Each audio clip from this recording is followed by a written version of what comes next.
Hello and welcome to week 5 in psychosocial aspects of sport. This week we are talking about sport and religion. Before I get there, I just want to wrap up last week where we talked about sport and media. So one of our big topics last week with sport and media was the concept of impression management.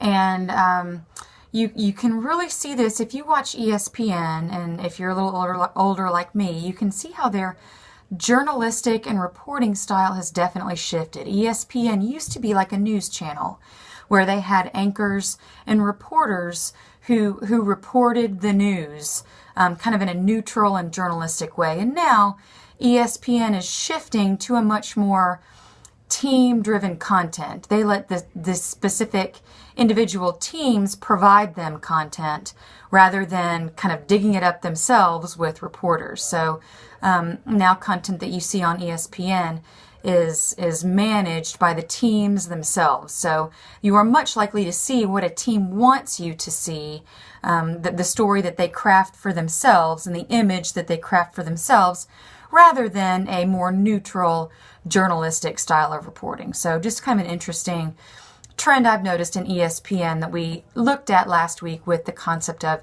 impression management with sport and media. Some comments on assignments that I have graded. We had a quiz in week 3, and I did a screencast that gives you some feedback on some of the questions in quiz 3. I sent that in a message. I hope that you looked that over so it helps you on future quizzes and gives you feedback to know what I was looking for and what I may have taken points for. We had discussion questions 3 last week, and I'll be grading those shortly. So this week, as I said, we're looking at sport and religion. And so one thing that I am touching on are some parallels between religion and sports. So if you think about it, we can compare some of the stadiums and arenas that we see to some of the grand cathedrals and those types of facilities that we see with, kind of with some grand architecture and the feeling inside. There are also a lot of shared rituals in both religion and sports. If you think about it, we have shared songs and chants that are commonly known among your particular team or denomination. And then there's a strong membership or in-group affiliation to a particular team or denomination in both religion and sports. So just as we go through the content this week, just some parallels that you may notice are similar with kind of our social institutions of both religion and sport.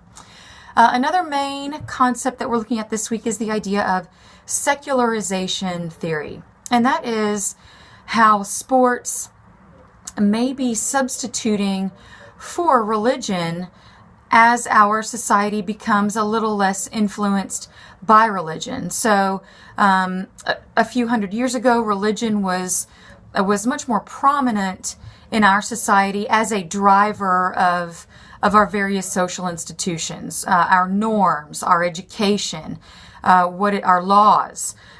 Religion has become a little less influential regarding those things, so there's some room for sports to creep in and provide some of those parameters or norms in our society. So as you go through the readings on secularization theory, just an interesting thing for you to think about.